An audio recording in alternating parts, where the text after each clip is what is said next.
Hi everyone, welcome back to Word of Mouth, where we taste and talk. And today we have a really tall guy. I'm struggling to get him into the frame. But today we have Dan Aceda.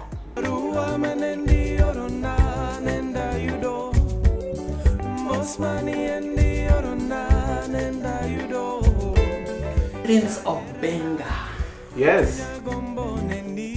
We're going to be making chicken fajitas and flour tortillas. So I am a musician. I work as a musician, and went to school to study architecture. Then I stopped. Oh, didn't stop. I put a pause on practicing architecture, because I was really interested in growing my music. So over the past 20 years or so, I've been working as a musician. Started out in church, everybody knows. In last 3, 4, or 5 years, I've spent some time writing code, teaching myself to write code, because I realized that one, I was always interested in it, but I also needed to diversify my work. I try to keep my personal life out of the public sphere, including you YouTube people. So when we met, I think it was like 2006? Yeah. Somewhere around there? Yes. And Goi brought you to our offices back then. Yes. Goi Odera, Pastor. Yeah, Goi Odera, Pastor Goi Odera. Yes. And he tried to sell to us. Yes. This guy who has this album called Sulu. Yes. That was not talking about Jesus. No. Why did you even come to us? Where was the intersection? No, I think when I started as a musician, we were at a very interesting inflection point as a society, because there's a lot of demand for content that was good and wholesome and clean, but content that could be used outside of church. That was the gap that we filled with the album Sulu. People wanted music they could play at home, during a party, during a get-together with friends that was not necessarily a Christian get-together. So we were under big pressure to find a middle ground, to write music that was wholesome, good, clean, and so was inspired by Christianity, but was not necessarily 100% Christian content, like Christian-only content. Yeah. So we're not preaching in the music. There was such a huge gap in this type of content that when my album came out, the response was unbelievable. People absolutely loved the album. I was a superstar without people knowing my face. People knew the song. They knew my voice, they did not know my face. Because we're not making any videos anyways, until we came to Good News. So the response was really big. We made a lot of music that people are now able to use in weddings, their parties at home, and now Kanji with Kijiji Records, we really took that as the direction. And Aaron's album came out, Keys of Life, same thing, really good response. I think what has to be noted here is that Kenya's history, there was the Pentecostal movement of the 80s and 90s, was really where we started to have this issue. Under very tough economic times, Pentecostal movement became a big voice. And they then labeled the bad economy the work of the devil. So the solution was to be godly, and to be godly in everything. It was a huge movement to only consume godly content, and godly content was now only gospel content. And this was being pushed by not only the Pentecostal movement, but by the President Moi himself, because he had this informal censorship. He didn't want any music on radio or on TV that was going to stir any political ideas. So he pushed very heavily for gospel music and for choir music to be the standard of music. If you wanted to make it in Kenya and be played on radio, you had to make this patriotic gospel music, which is why gospel music is so big and was so big at that time.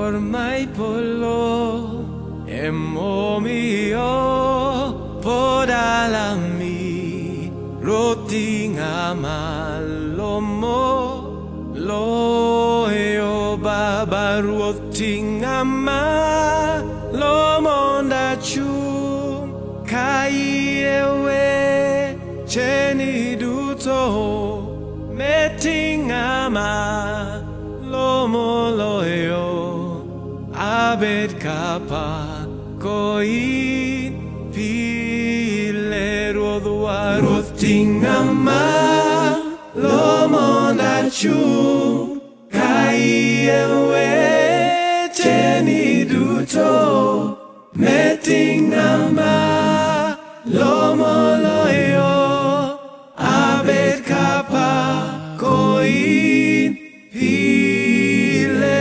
And now, around this time, President Kibaki's time, the whole alignment is a little different. People are like at level 2. Like, okay, we understand this basic. Now, we're already Christians. Now we also want to have a party. So that's where it was. So those demands, so DJ Kev used to do all these Christian parties for teens in town. We used to go and dance there. And the idea was we're replacing all the bad parties with good parties. Good clean parties and so on and so forth. So that really is what I think was driving us that time. Right now, we are in this lockdown. Entertainment industry is Man, we are dead. suffering. Yeah, we're in trouble. How could artists have prepared for something like this? Having gone through a similar thing in 2012 when we had the election, is we've got to act like the rest of the economy. The whole of Kenya's economy is diversified. The president sells milk, never forget. This is the nature of our society. We are people who do multiple businesses. And I think for the creative sector in Kenya, we're going to have to learn to do that. We're going to have to learn to be a little bit in banking, kidogo in farming, kidogo huku, because that's the only way to truly shield yourself from this type of thing. Nobody could have foreseen this. Maybe there's another option which people are discussing, maybe some innovation. So maybe we can figure out a way to do pay-per-view solutions. I don't know if Facebook and YouTube are the platform, so maybe we need to make a new platform for people to share in our content. So we've cut the chicken. Going back to the cookie. We've cut the chicken. I have the and, lemon. There's lemon juice there. And basically what we're going to do is marinate the chicken in some spices and the lemon juice for some time.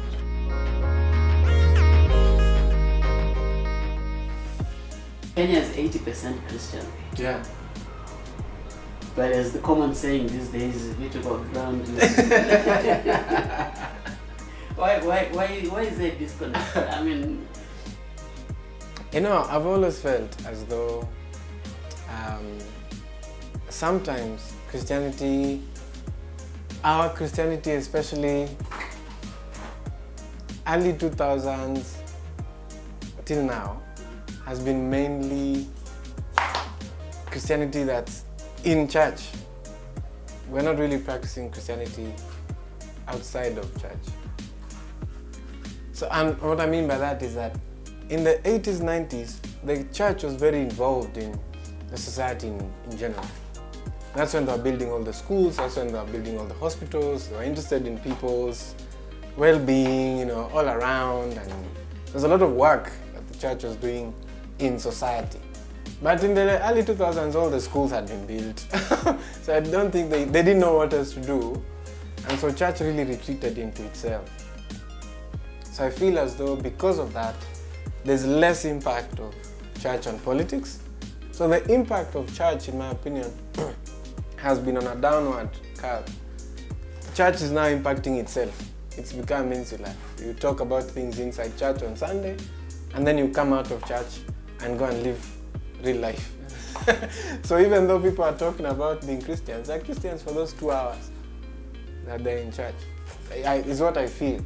And unless the church as itself makes a more deliberate move to be more invested in life, I don't think we'll be able to solve this easily. There are several artists recently who were gospel, Yeah. just switched over Yes. to secular. What would be your advice to people who that's their gift? How can we bridge that gap? That people can still use their gift in church, Right. and if they feel that's their calling, but they can still pay their rent. That's a very heavy question. But as you know, I've been very protective of those guys. I've been very protective of them. Whenever people say, oh, our jamaa wametoka, I'm very protective of them because I understand. I probably understand more than most people because I was one of the first ones to do what they're doing. But here's the challenge. When I came out as a musician with my album, the biggest, most activated support base for my music and my art was my church. That's why it's Goyi who came to see you guys, because he was my pastor and he was interested in me being a viable human being. He knew this guy gets to do a video, it's going to increase his viability as a musician. So he was invested in me doing well as a musician. That's the part that has changed. These young guys don't get the support in church anymore. When I first went to play at ICC on Mombasa Road, when Sana Sana, just after the Sana Sana video came out, we sold 400 CDs. Dalili ya mvua ni mawingu, huenda nakuja kwa misimu, hivyo moshi ishara ya moto, kata hitimu kabaki mtoto. Sana sana, ndivyo mambo huwa, ndivyo huonekana. Sana sana, ndivyo mambo huwa, ndivyo hujulikana. Yalo ndani huwezi kuficha, ukweli utajitokeza. The church was interested in supporting us financially. There was no question about it. They didn't pay us for the performance. But they were like, if this guy has a CD, we are going to buy. That's what kept us viable, kept us going. But suddenly, that stuff has gone away. The Christian music space is the least viable space in the music industry. Christians don't go to gigs. They don't buy music anymore. They just download it and they want it for free. They want it to use it. They want it, it's theirs. They have a huge entitlement on your list. You sing, so it's you have to sing for us. And that's really, so for a minute there, between 2008, let's say roughly, until around 2014, the corporate scene came into the gospel scene and took the best. So a lot of the best gospel musicians, because of this demand for wholesome music, which is being conflated with Christian music, corporates started to book gospel musicians for many of their corporate events, which is how they became viable. But they were still not viable as Christians don't go to events. I go to Christian events and I'm the 10th ticket, 15th ticket. Na mimi ndo nilitoka kanisa. And of the 15 tickets, I'm the one who's paid full price. And the only reason I pay full price is because I know how hard it is to put up a gig. So those that don't know, they don't spend the money. So then these musicians are coming up, they're making all this good content, but they're not able to do the second song, the third song, because there's no money coming back. I don't think that people take these decisions lightly. I think they really consider them.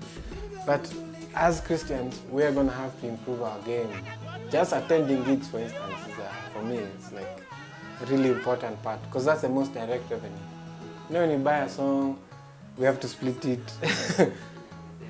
Yeah, but concerts, and which is why I'm saying my experience when I came out, we put gigs up, people came to our gigs so many times.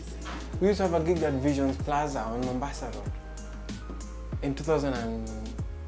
And people used to come all the way there to support us. We'd have 500, 1,000 people all the way there, who are all from church. But they were there, they were so interested in us doing well.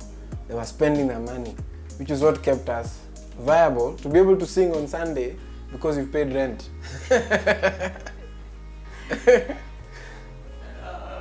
Because if you haven't paid rent, you can't sing. It's really difficult. So do you think pastors don't understand that? The pastors didn't fully understand the art form, the space, what was happening. They didn't fully get it because they had access to a lot of labor. So for instance, if the church needed a lawyer, there was always a church member who was a lawyer, right? Monday to Friday. So he was willing to come and do work for the church, pro bono, because he has a Monday to Friday gig, so I can do some work for the church, you know. If they needed even an architect, that type of thing would happen. People would volunteer. Now, in the music, we are musicians full time, but they were not willing to let us do the same thing the lawyers are doing. So we were not allowed to go play Monday to Friday and then come and volunteer on Sunday. They wanted exclusive access to our art form, our work. So it meant that we were not viable during the week, and then they didn't pay us on Sunday. So there was attrition. So just over time, there was big attrition. And it was hard to see because there's always all these volunteer musicians. People used to be in the choir. No, they used to be in choir in high school. Then they went and became accountants. And then now they come to church to sing. But as the standard of Christian music began to go up, the demand for quality Christian music started to go up in church. There was greater requirement to have a professional musician.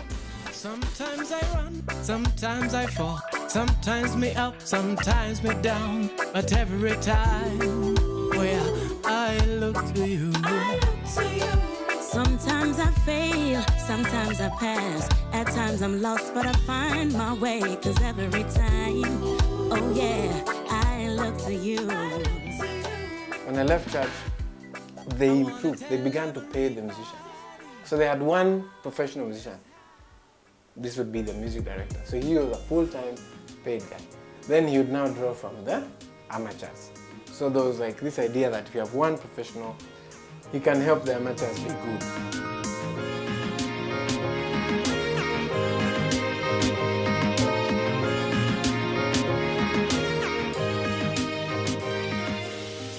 I think over the years, the quality of gospel music and gospel music videos Yes, and worship even. and worship has really changed. Yeah, people want Hillsong. They want the Hillsong experience in church. But Hillsong are not amateurs. Those are all professional musicians. Working every day. So when they play those big changes, when it goes through those are professionals. So one thing I wanted to ask you, I talked about how you're so diverse. You do computer coding. Yeah. You went to school to do architecture. Yes. You run a studio. I don't know if you still do that.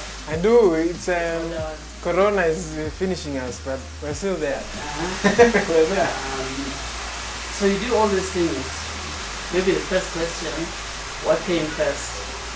Did you go to school because you thought you were going to be an architect? Or did you go to school because that's what expected, but you really like to do music? For me, my experience has been different. I had supportive parents. My parents were very supportive. My mother especially, and my dad as well. They were very supportive of my interests. So whenever I was interested in something, the attitude was very much, go and try it out, and let's see what happens. So as a result, when I got interested in music, Mom really allowed me to explore. So when I got good at it, now I had it. You couldn't really take it away from me. And it was like that also with computers.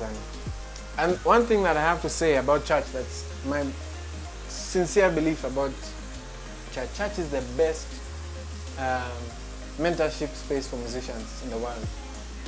Because church, you can go to church and learn to play instruments and be in front of an audience for a very long time. without being very good, which I think is the best. That's what apprenticeship is about. Even though you're not good, you're still in it and you're learning. And for me, church was a big part of my music journey because I learned so much by using church equipment. So if I didn't have that church equipment, I'd have never learned instruments, because instruments are expensive. The church wants to retain people like you. What should they do? What should they change? So my views are incendiary. But what I think church needs to do, church needs to forget about retention in total. Because church doesn't want to pay and doesn't have the budget to pay. So forget about retention. Just become a teaching and learning space. Just say, you can come here, you can learn how to play, you can learn how to be a musician. We will let you grow as a musician, and then when you're ready to go, you go. Because if you want to retain somebody, you have to pay them. Israel Houghton makes money from worship music. Hezekiah Walker makes money from worship music. The Winans, everybody, they make money from Kirk Franklin, who's redefined gospel worship music. Kat Carr, all these guys, the Hillsong, they make money from worship music. But that's not possible in the Kenyan experience. But here's the interesting thing. When I look back, what has changed my views about things, because I have changed. I went to a Catholic secondary school. And there's a principle that they shared with us in that school, where the central principle of Opus Dei is that your work is worship. And it's based on when Jesus encounters a fig tree that has no figs. Remember that passage in the Bible? It says the whole purpose of this fig tree is to have figs. So that the work that you do every single day in your natural state is worship. So you should do your work as though you are worshiping your Maker. That's the central principle of Opus Dei and that whole order of Christian living. Now for me, when I heard that, it really changed my view on what worship was. These guys were telling me that it's an everyday, in your job, excellence is worship. At your work, excellence at work is worship. Integrity at work is worship. A tree producing fruit is worship. Now if you look at it like that, then the sense of entitlement goes away.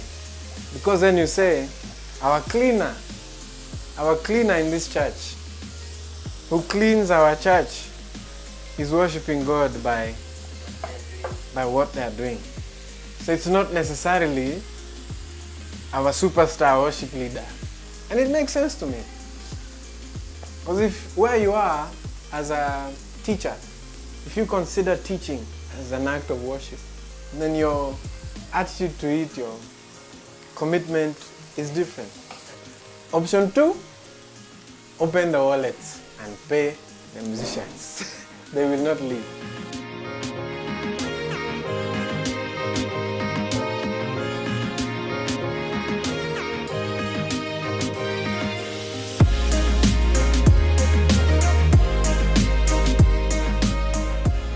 What would be a parting shot for you to them? I'd say that the world still needs musicians that are themselves very heavily. Like, we need musicians to stay themselves. And people have to be aware when things are changing who they are. Because then there's no authenticity and the audience can see.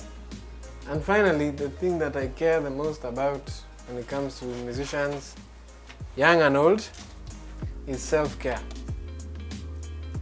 Mentally, very important. Emotionally, physically, psychologically. I think you mentioned in your other interview that was one of the biggest challenges in church. Yes. that people want to see you on Sunday, Yes. but they're not interested what's happening during the week. During the week, yeah. Yeah. So it's a big challenge for you because you are trying to be this person,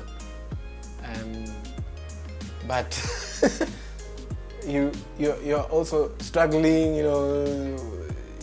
suffering, normal journey, in life. Okay, so we're done with the chicken fajitas and homemade flour tortillas, and now it's time to eat. So, au revoir. Yesu, vamos, vamos. Yesu, vamos, vamos.